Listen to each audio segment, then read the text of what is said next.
Cool. Yeah, thanks, Harry. Welcome, everyone. So this is the second session in the Engaging Modern Learners series, and feel free to drop questions into the chat as we go, and then we'll spare some time at the end to run through those questions. But for now, I'll hand over to Harry for the presentation. Lovely. Thank you very much, Sam. And hello, everyone. Thank you very much for joining us today. As Sam mentioned, the focus of today's session is moving from understanding modern learners, like we did in our first session, to actively engaging and inspiring them. So we'll be looking at some practical strategies for how we can do that. Unfortunately, as many of us on this call will be aware, this isn't always an easy feat to achieve. Our modern learners exist in a very fast-paced and stimulus-rich world, so breaking through and engaging them can be a challenge, but we do think we have some useful insights and tips to share throughout this session. So let's jump in. And first of all, let's situate ourselves within this Modern Learner Masterclass. So this is a 3-session masterclass broken down into these 3 separate 1-hour webinars. So we started 2 weeks ago by looking at understanding the modern learner, where we shared 7 defining characteristics of this audience. Today, we are, like I said earlier, going to be focusing on engaging the modern learner, and we're going to share 8 proven strategies to captivate and motivate this particular generation of learners. And then in 2 weeks' time, in our final session, we're going to be looking towards the future and exploring what skills our modern learners will need to thrive in the digital age. Now, if you're joining this masterclass for the first time today, the first session is available to view on our YouTube channel. If you would like to catch up with that and check that out, then please do. But again, don't worry too much. We will make sure to explain everything fully as we move through, and I think you'll be able to understand everything without any foreknowledge of that first session. But like I say, if you do want to check that out, that is available on our YouTube channel. So specifically, this is what we are going to be covering today. We're going to start by going through those 8 key engagement strategies, where I'll share a variety of different approaches that we found very effective in keeping learners hooked. Then I want to spend a bit of time talking about the impact of technology on engagement levels and how that can be both a pro and a con to a certain extent. Then we'll wrap things up by exploring some common challenges that modern learners face and some of our tips for overcoming those. If things do go to plan, this session should last us about 45 minutes. So we will have some time for questions at the end. And please do, if any questions come to mind, or if you'd like me to clarify things as I'm moving through this presentation, please do drop them into the chat. And my colleague Sam is on hand to monitor the chat box. He might be able to respond to some of the questions then and there, but if not, he'll be able to flag those for me to respond to at the end of the session. So please do use that chat bot if anything comes to mind as I move through the slides. And this is me. So my name is Harry. I am head of marketing here at Growth Engineering. I've been in the learning technology space since about 2012, so about 13 years now. And during this time, I have written over 300 articles, guides, and tip sheets on topics like learning theory, the neuroscience of learning, and learner engagement. So it's a topic that's very close to my heart. I have always been deeply curious about the way that we learn best and how we can then shape our learning experiences in line with what we know about how our brains work.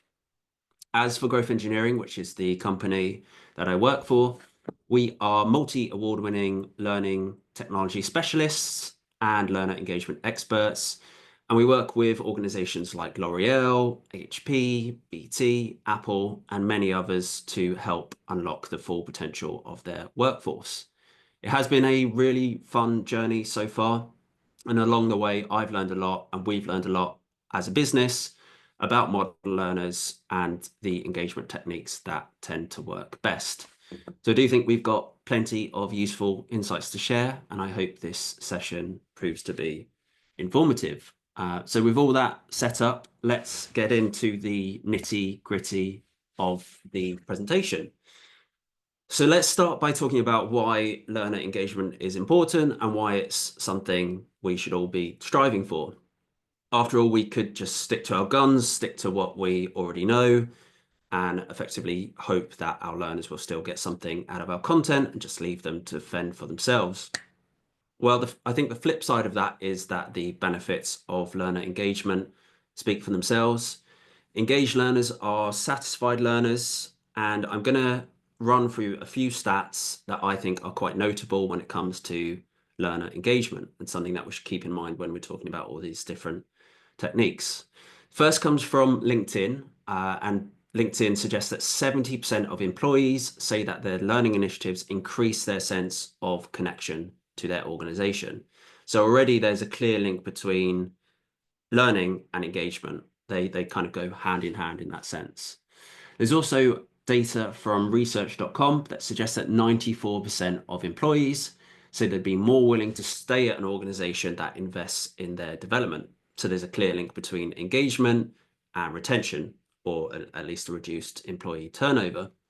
And then the final stat that I find very interesting comes from a relatively old but still interesting study from IBM that shows that relevant training can lead to a 37% increase in productivity, which is a pretty substantial boost. And of course, the benefits don't stop there. If you can create engaging training experiences, you'll also have an impact on employee well-being, you'll promote collaboration across your business, and you'll more effectively support your organizational change initiatives. I think this is also something that can help you to overcome the threat of the global skills gap, which according to Korn Ferry is poised to cost businesses 8.5 trillion over the next decade. That's trillion with a T, not billion with a B. So this is a huge sum of money, a huge penalty that we should all be looking to avoid as much as possible. And we will be focusing specifically on skills in our third and final session, so do tune in for that. But suffice to say for now, learner engagement is the holy grail that we should all be seeking out. And we're going to share plenty of tips today to help you achieve that. But before we get into that, I wanted to spend a bit of time talking about the nature of motivation and the two different types of motivation we should be seeking to generate within our learners. Ultimately, engagement comes down to achieving a balance between the two different types of motivation that you can see on screen. So the first one is intrinsic motivation, which, as you might be able to guess, is the kind of motivation that comes from within. So it's the drive to do something because we find it inherently satisfying or enjoyable. So to give an example of that, you might choose to learn to play the guitar because you find it fun and relaxing and enjoyable for its own sake, not for any external kind of goal that you want to achieve. On the flip side of that is extrinsic motivation. So again, as you might be able to guess, this is the type of motivation that comes from external sources. So for instance, you might be motivated to act based on the promise of receiving a reward or the threat of receiving a punishment. So this is the classic carrot and stick type of motivation. So to use the same example that we used previously, you might choose to learn to play the guitar, not for its own sake, but because you want to use it to serenade your crush, for example. And I'm sure we can all think of lots of examples of extrinsic rewards and sources of extrinsic motivation in our lives. They are all around us. For instance, the grading system that gets used in schools is a very good example of this. So this begs the question, which type of motivation do we want to generate within our learners, and what should be the goal of the engagement techniques that we're using? And what we typically find is that while extrinsic motivation can be quite useful for short-term goals or even learning topics where there's relatively limited interest or appeal, this type of motivation does have some pretty severe limitations. So as much as possible, we would recommend that you focus on generating intrinsic motivation, as this is the type of motivation that is typically more sustainable over time and can lead to deeper learning experiences overall. It's also the kind of motivation that helps to cultivate a growth mindset within individuals, encourages curiosity, and can help learning cultures to form. It also means you're not relying on a huge budget to generate external rewards and that sort of thing. You can just focus on making learners like learning for its own sake rather than the promise of some external reward. And there's a really interesting study from 2011, actually, that shows that intrinsic motivation is 3 times more powerful than extrinsic motivation. So whilst extrinsic motivation does play a role and is something that we should keep in mind, generally we want to strive after intrinsic motivation for our learners. So that's what we're going to try and achieve with these different engagement techniques. I wanted to just open up with that so we can keep that in mind as we move through the different options. Right, so on to our engagement techniques. We spent last session attempting to understand our modern learners, but of course, capturing their attention is a whole other kettle of fish. This audience does face a constant barrage of distractions and the looming threat of information overload. So as such, it is more important than ever that we focus our attention on creating really deeply engaging learning experiences. And the good news here is that you do have access to a wide range of proven strategies that have been shown to enhance learning outcomes. So with this in mind, I'm now going to share 8 different foolproof strategies that we found very effective when it comes to engaging your modern learners.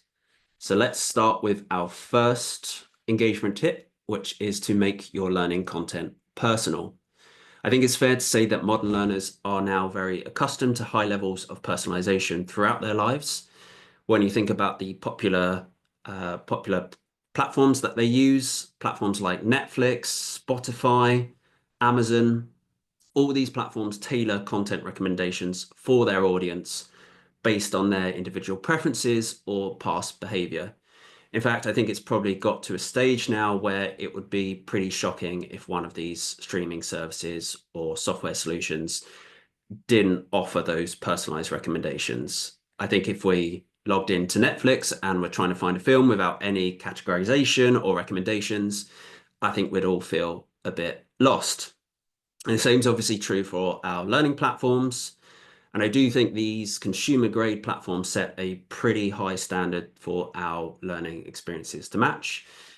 In fact, there's a Brightwave survey that shows that 77% of learning professionals see a clear link between personalized learning and engagement. So the more personalized and relevant you can make your content, the higher levels of engagement you'll see, which I do think makes sense. After all, if you're able to tailor your learning experiences to individual job roles and the interests of your learners, you'll be ensuring maximum relevance throughout your audience. So I think that makes good sense. So what I would recommend here is that you avoid generic content like the plague. You use adaptive pathways within your learning platforms.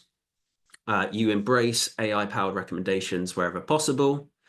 And you look to embrace tools like AI-powered chatbots. And I will spend a bit more time on AI later in this presentation. It's also something that we'll cover a bit more in our third session as well.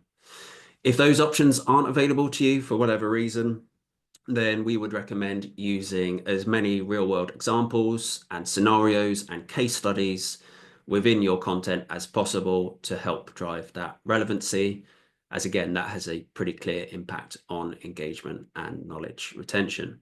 So that's our recommendations there. That's our first engagement tip. Our second tip is to embrace microlearning. So microlearning is, as I'm sure many of us know, it is a learning strategy that delivers content in short, focused chunks.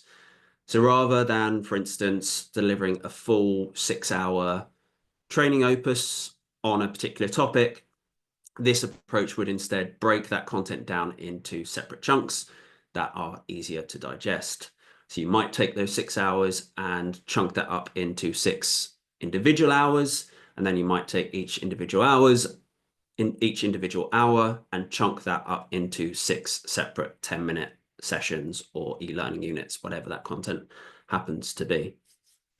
And our general recommendation for microlearning experiences is that each chunk should have its own focused learning objective. And while there is no strict time limit for a microlearning experience, we'd typically suggest that you keep it under around 10 to 15 minutes for optimal engagement. And if you can achieve this, if you can chunk up your content and embrace microlearning, you will soon see the benefits of that approach. There's research from Shift Learning that shows that microlearning can boost learning efficiency by 17%.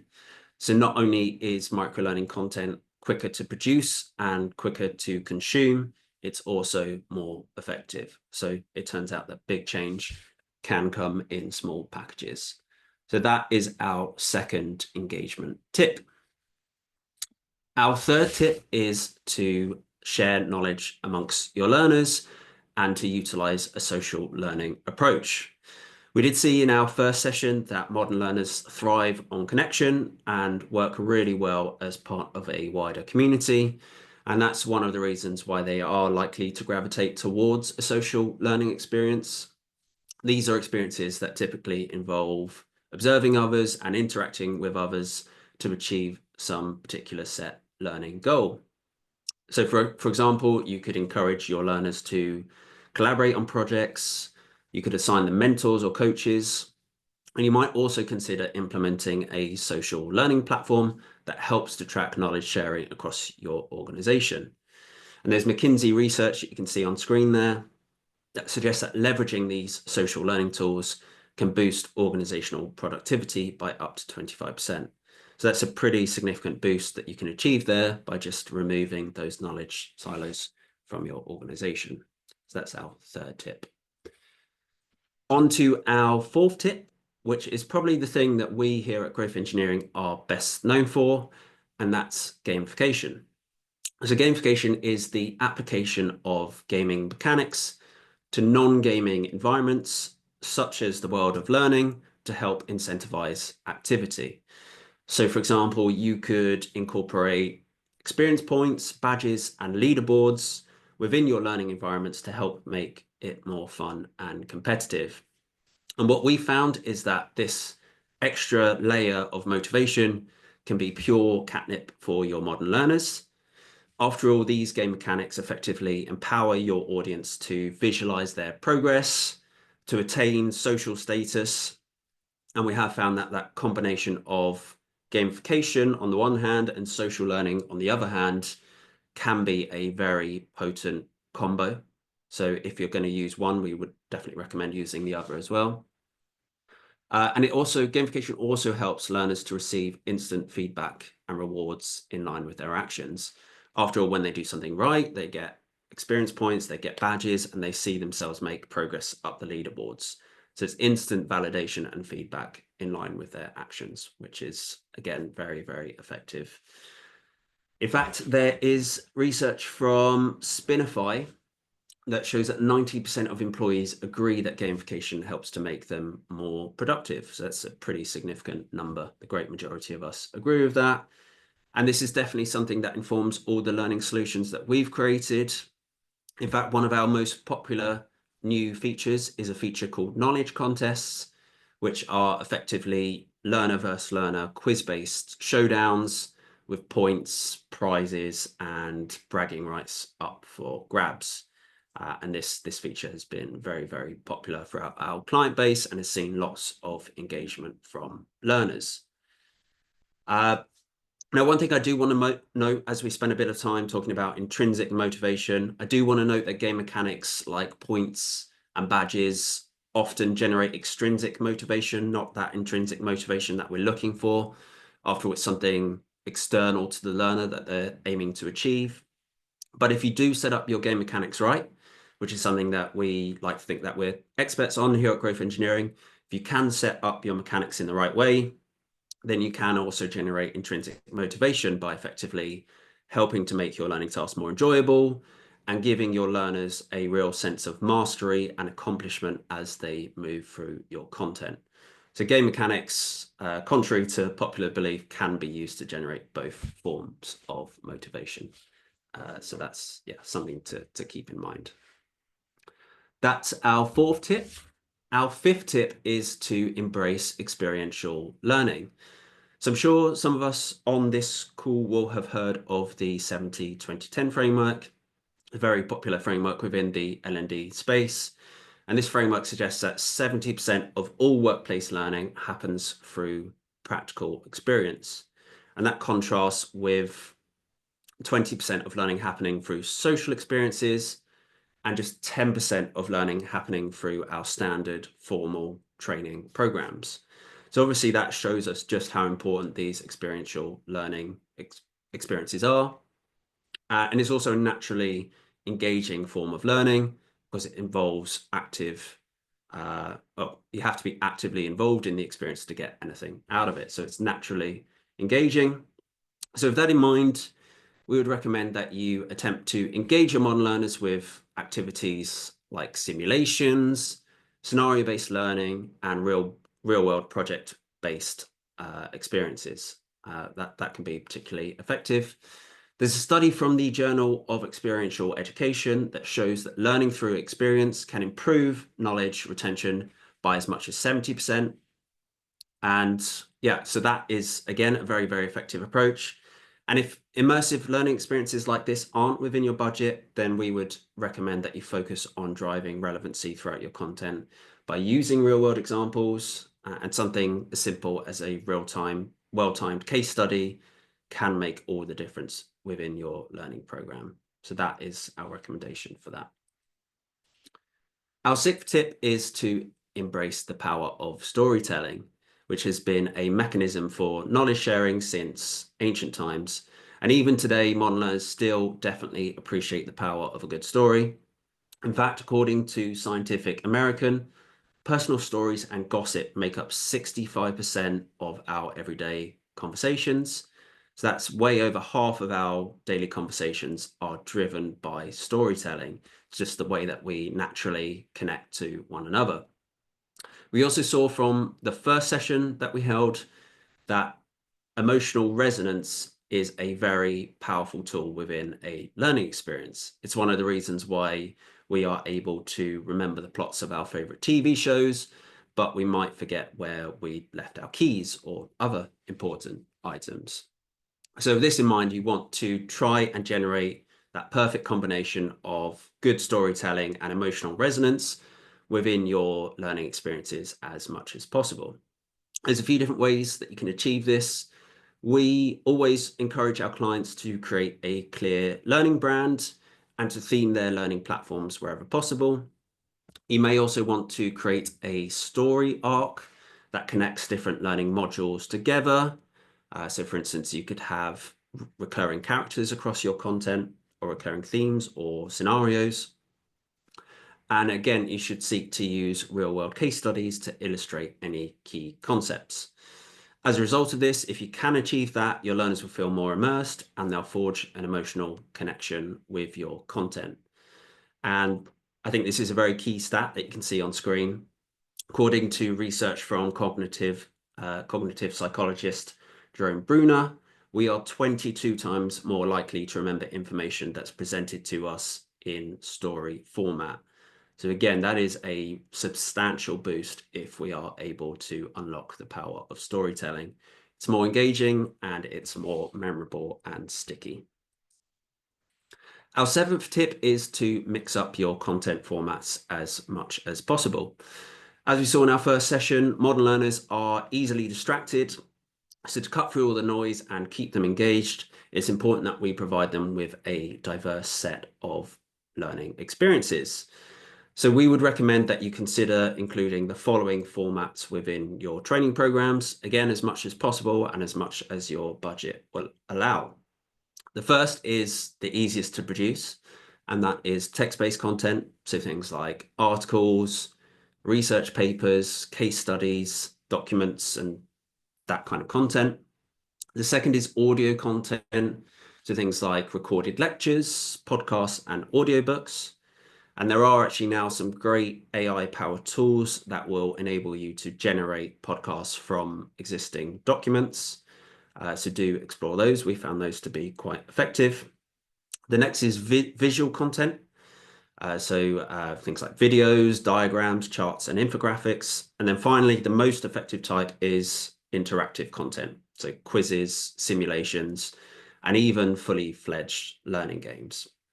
So as much as possible, you should try to mix up your content, include as much interactive content as possible, include visual content, and then supplement that with audio and text-based content as well. And we find that to be effective. At the very least, you should ensure that your training material isn't solely text-based. There is a reason why 36% of us do prefer video-based learning. And I do appreciate we always have a budget to consider, but equally, it's never been easier to pick up a camera and start recording. We all have very powerful cameras on the back of our phones. And I think it's fair to say that modern learners are used to more scrappy DIY level videos, the kind of things that they see on TikToks and Instagram Reels. So I think any polish that you can add to your content would be seen as a benefit rather than a requirement. And it is important to embrace that variety to help cut through all the noise. So yeah, mix up your content formats as much as possible. Our final engagement tip is to embrace learning materials that are available on demand. So as we know, our modern learners are very busy. They're juggling a lot of tasks. So timely access to information is crucial. Learning generally needs to happen at the point of need so that it can be applied immediately before it gets forgotten. But despite all this, research from McKinsey suggests that the average employee spends 9.3 hours per week searching for information. So if we could effectively ease that flow of information, we'd be able to give our employees back over a full working day per week. So how do we achieve this? Well, to truly democratize access to information within your organization, you'll need a comprehensive content plan. You'll need to map out those moments of need. There is a really useful model that can help with this called the 5 moments of need, created by Bob Mosher. So do check that out. That can be pretty useful. And you'll also need to establish the right digital tools to help ease access to that content. And generally, you'll find the more easily accessible information is, the more it will get engaged with. So that's a key part of this overall drive towards engagement. So those are our tips. Here's a breakdown of all these different strategies. So modern learners love personalization. They love micro-learning, social learning, gamification, experiential learning, narrative-based learning, mixed formats. So they like a variety of different content formats, and they appreciate their learning materials being available on demand. So that is our suggestions. What I want to do next is launch a quick poll question. It would be great to hear, of the 8 strategies we've explored, which you think would be most effective for your particular audience. Is there a strategy that I've mentioned so far that resonates best? So I'm going to launch that. And hopefully you can see on your screen now, a poll has popped up. And it would be great just to hear your thoughts on which approaches resonate best, which you think would work best with your audience, and see if we can get a general consensus in around these different approaches. Maybe we'll see which are considered less effective and which are most popular. So I'll just give maybe 30 seconds for us to populate that, and then I'll share the answers.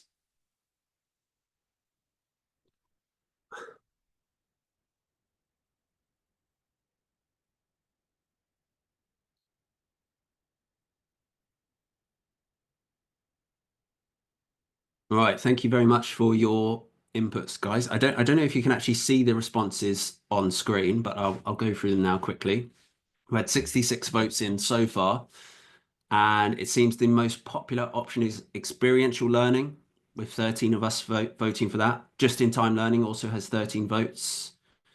And the least popular approaches are narrative-based learning with only 3 votes, personalization with only 4 votes, and social learning with only 4 votes as well. So interesting to see that there. Yeah, 71 of us have now voted, and experiential learning is out in the lead with 15 votes. So yeah, interesting to see. And thank you for your inputs. Steve's mentioned in the chats, use them all, which I think is great advice. The more of these approaches we can adopt within our learning programs, the more effective they are ultimately going to be. Right, I'll end the poll there, and well, I can click share results, so hopefully you can see the answers on screen now. And I'm going to, next up, we are going to explore the role of technology within learning experiences and how that can affect engagement amongst modern learners. After all our modern learners have grown up in the digital age, and this has definitely helped to shape their expectations. So with this in mind, here are 4 different ways that you can use technology to support this audience. The first is online learning. We've seen in our first session that modern learners value flexibility and convenience. And this is obviously something that online learning programs and blended learning approaches can help us to achieve. Generally, again, you're easing the flow of access to information and enabling this audience to learn at their own pace and on their own terms. Similarly, with mobile learning, we know that today's learners are never too far away from their mobile devices. So as much as possible, we should ensure that all our training content and all our learning programs are optimized for viewing on these devices. So it's easier for this audience to learn on the go and to learn on their breaks and when they have a little bit of downtime. Again, the more that you can ease access to information, the higher levels of engagement you will see. Accessibility is also very important. As with any group of learners, modern learners do have to contend with disabilities and impairments. But fortunately, technology can help to bridge some of these accessibility gaps. For example, our platform and many other platforms offers a widget that allows users to alter UI settings in line with their needs. And use tools like screen readers and keyboard navigation to help them move through the environment and access all the same learning experiences as everyone else within the business. So it's important that again, all these learning experiences are easy to access for everyone, no matter where they are in the world or their background or their capability. So that is very important. And then our final technology note is AI and analytics. As I'm sure we're all aware, the AI revolution is in full swing, and it has already started to reshape education and the world of workplace learning. So as much as possible, we should be attempting to embrace all these different tools. We should be looking to use AI to tailor content, to create learning pathways, and to streamline our administrative processes. AI chatbots have also started to become increasingly popular as they effectively allow us to offer our learners personalized guidance and insights at scale, which is something that just wasn't really possible before. After all, these AI solutions don't need coffee breaks, so that they can share these insights with your audience at a scale that has been unprecedented up until now. If this is a topic that is of particular interest and something that you want to explore more, then I would definitely point you in the direction of our sister company, Iridescent Technologies. They've conducted a lot of research in this area. It's also something that we will spend a bit more time discussing in our 3rd and final session in 2 weeks' time. But definitely something that we should be embracing as much as possible to drive high levels of efficiency. Right, I did want to spend a little bit of time talking about the various different challenges that modern learners face, as these are obviously can have these different challenges can have a negative impact on engagement overall. Even if we do manage to apply all 8 of the strategies we talked about earlier, your modern learners won't necessarily have everything their own way. So the more we can think about these different challenges and overcome them, the better positioned we will be and the higher levels of uptake we will have. So we've got 5 different challenges before we wrap things up. So let's explore these now. The first is distractions. So modern learners do face a constant barrage of distractions from places like social media, from their messaging apps, from email notifications, and all these different sources. That means effectively, whenever they go into a learning experience, they will always have to fight to maintain their focus. So how can we overcome this? Well, a couple of suggestions. We would recommend that you provide guidance to your learners within your learning environments on how to ensure their experience is distraction-free, how they can minimize digital noise, and potentially even how they can adopt a suitable time management technique that ensures that they maintain their focus throughout the experience. If possible, and I know this won't be possible for everyone, but if it is possible, we would also encourage your audience to book out focus time in their diaries dedicated to learning, as the more this becomes normalized, the more natural it will be. That's one way of fighting distractions. But even if we manage to do away with these distractions, there will still always be the temptation to delay tasks, to avoid difficult subjects, and put off today what can be done tomorrow. Procrastination, I think, has been able to hinder even the most hardy and progressive learner. So this is something that we really want to fight against. And I think procrastination is something that we've all suffered from at different stages in our lives. For instance, I was definitely tinkering with these slides until pretty late last night. So how can we mitigate procrastination? How can we fight against this? Well, we would recommend providing each learner with a very clear set of development goals that has been created in line with their line managers. Each learner should have a clear, structured study plan. And where possible as well, you should consider assigning each learner a colleague or a study buddy that helps to keep them accountable. Generally, the more accountable you are for something, the less likely you are to put it off. So that can be particularly effective as well. Then our third challenge is stress. So for some learners, taking on a new training program could be viewed as an additional burden in their life. And obviously, this type of burden can increase stress levels, which in turn can negatively impact their performance. So it is crucial that you do work together to set realistic learning goals for your audience. And you should also seek to provide easily accessible social and support channels where learners can openly discuss their concerns. So we spoke a bit earlier about the role that social learning platforms can play. These can also be a really powerful support mechanism for your audience where they can share their knowledge, share their concerns, get questions answered, and generally seek out support from their from their peers and from the audience as a whole. So social learning can help to counterbalance some of these concerns. And generally, the more you can shift the mindset away from learning being seen as a chore towards something that's more seen as a joy and an opportunity, the better. Learners should ideally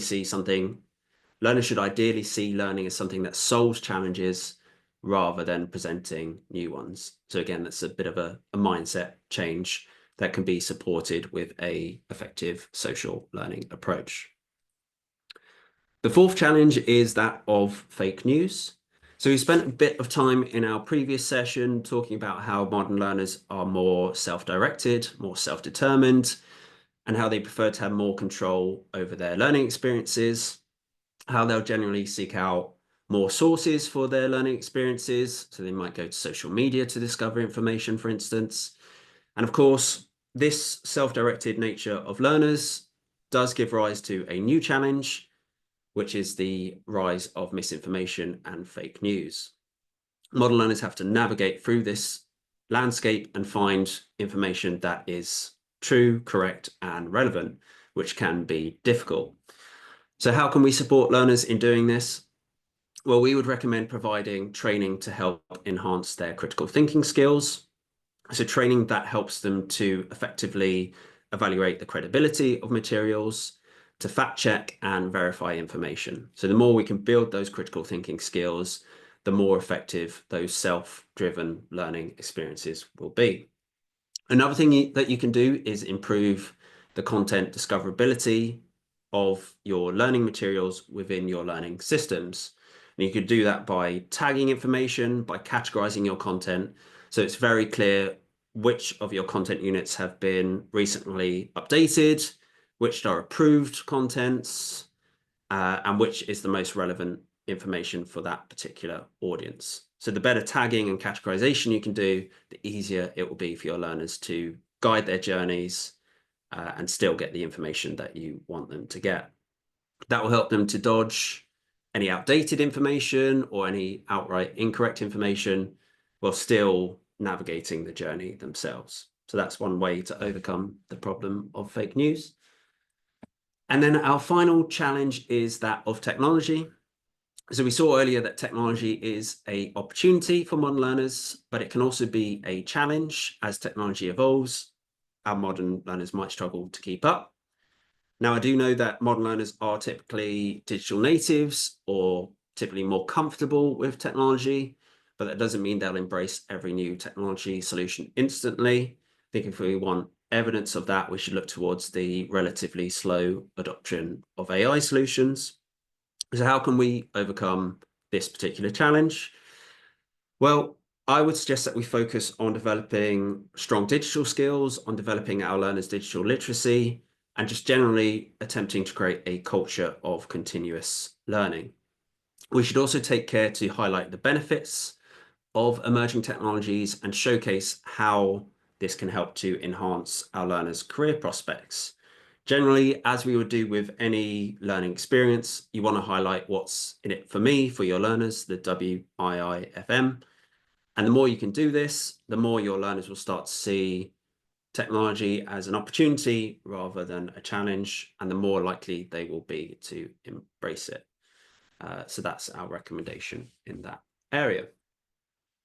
And that pretty much concludes everything that I wanted to cover in this session. I hope it's been useful. If you can't wait for our next session in 2 weeks' time, or you'd like to continue your learning journey immediately, then I would definitely encourage you to download our freshly updated guidebook on this topic. It offers a really comprehensive look at the modern learner and goes into a lot more detail than I'm able to provide in these sessions. It also has a fairly similar structure, so it should be quite easy to follow. It starts by spending some time understanding the characteristics of modern learners, then looks into the engagement techniques that I've discussed today, and it then goes on to explore what the future holds in store for these modern learners and the skills that they will need to be able to thrive ongoing. If you would like access to this paper, then you can follow the link that is on screen now, or you can use your camera phones to scan the QR code, and that will take you directly to the landing page. I can see Sylvie's requested the link directly there. Sam, I don't know if you're capable to just drop that in. Otherwise, we will follow up after this session with this session's recording, and I'll include the link to the guidebook in there as well. But again, I'd like to thank you very much for your time today. I do hope you found this session useful and informative. As mentioned, we do have one more session coming up in 2 weeks' time. It's going to be hosted by our ideologist in chief, Juliet Denny, who's a really, really fantastic presenter. And it's going to cover the future skills modern learners will need to thrive in the digital age. So strong skills focus. We're going to talk about the role of AI, and we're going to share lots more insights and tips. So it'd be great to see as many of you there as possible. But again, thank you very much for your time. And if anyone does have any questions or any comments, or if there's anything, or if there's anything that I can clarify, then drop that in the chat and we will go through that now. But thank you very much, everyone. And over to you, Sam, if there's any questions for us. Cool. Yeah, thank you, Harry. That's a good presentation. Good to see lots of feedback in the chat as well. So there are a few questions, Great. mostly in the Q&A section. So yeah, feel free to read along as I read them out, Harry. Great. Okay. So the first one from Anonymous is, how could microlearning be applied to softer skills that you'd really need to practice over and over in order to develop, such as consulting skills, communication, negotiation, problem solving? Yes. Good question. I think one thing we should probably mention is that microlearning doesn't work for every potential training topic. There are some topics that you do just need to spend the time, and it doesn't really make sense to split them up. That can actually be counterproductive in some cases. I think it's more about embracing the mindset of reviewing your content and asking yourself the question, can I chunk this content up? Are there obvious subtopics within this content that mean I could easily break this up and make it easier to digest for our learners? So taking any specific skill that you have in mind, reviewing your content and trying to establish where those natural breakpoints are. I think if we come to our content with that questioning mindset, and attempt to do our best to do that, then we will make some steps forward. But I do acknowledge there will be some cases where you do just need to deliver those full, meaty learning experiences. So yeah, that's what I'd say to that. Great. Thanks, Harry. Second question is also from Anonymous. Can you share some info on how to run engaging modern learners through synchronous sessions that are still modular? So, for example, if employees have irregular pockets of free time because of client work, but would still benefit from practicing skills through synchronous sessions. Is there anything you can share around that? Again, yeah, that is a tricky one. I think we've seen modern learners in general are very busy, so finding the time to fit in those learning experiences is a challenge. Generally, we find the easier it is for learners to access these experiences on their off time, on their breaks, the more likely it is that they will do that. Synchronous learning experiences, that's obviously a little bit more challenging, but you can definitely set up communities on your learning platforms that help to empower that. Yeah, that's a good question. I don't know if I can give a full and proper answer to that now, but yeah, definitely something to consider. Yeah, maybe I'll take that one away and I can follow up afterwards. Yeah. Yeah, great. Thanks, Harry.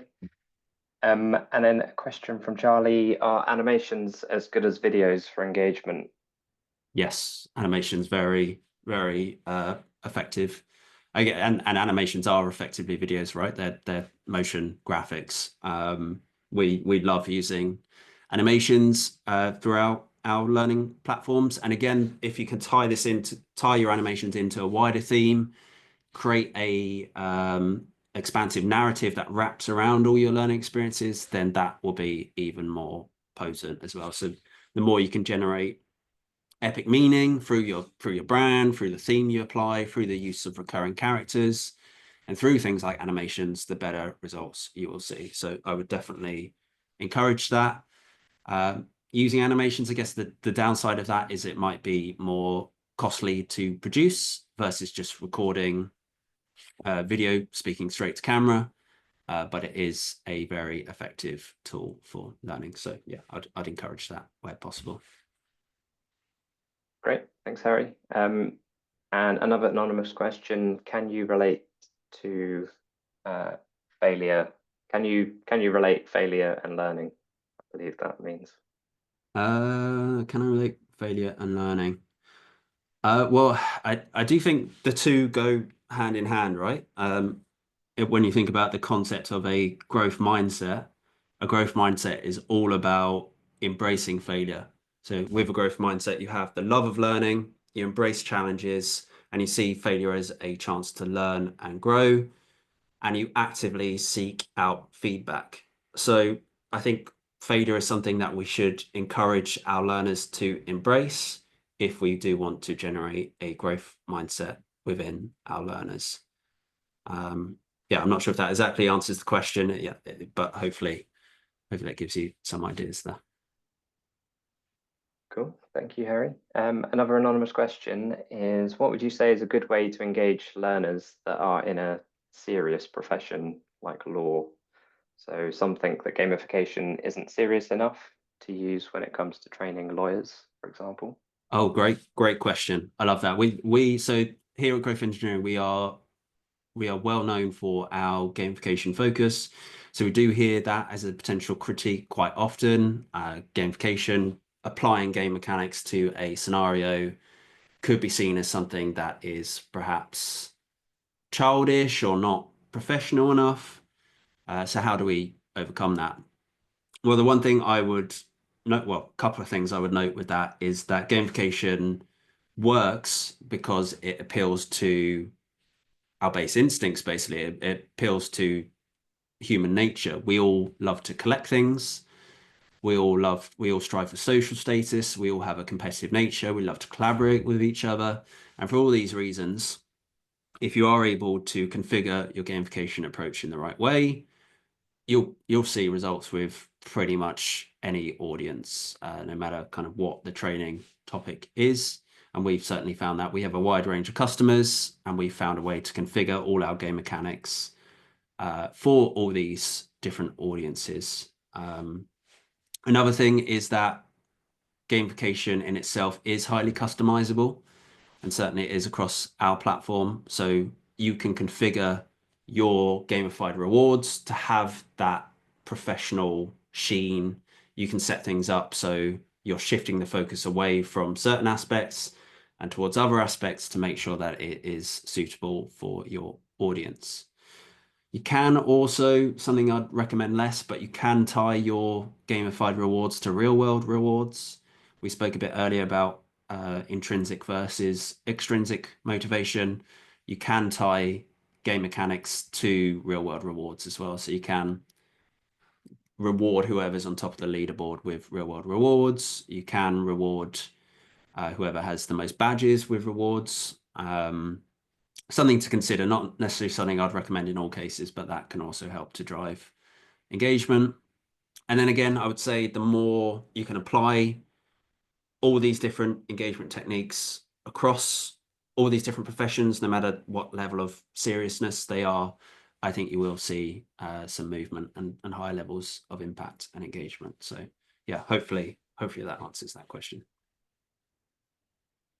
Cool, yeah, good answer. Thanks, Harry. Got a question from Diana. So what is the most effective way to make technical and safety e-learning engaging?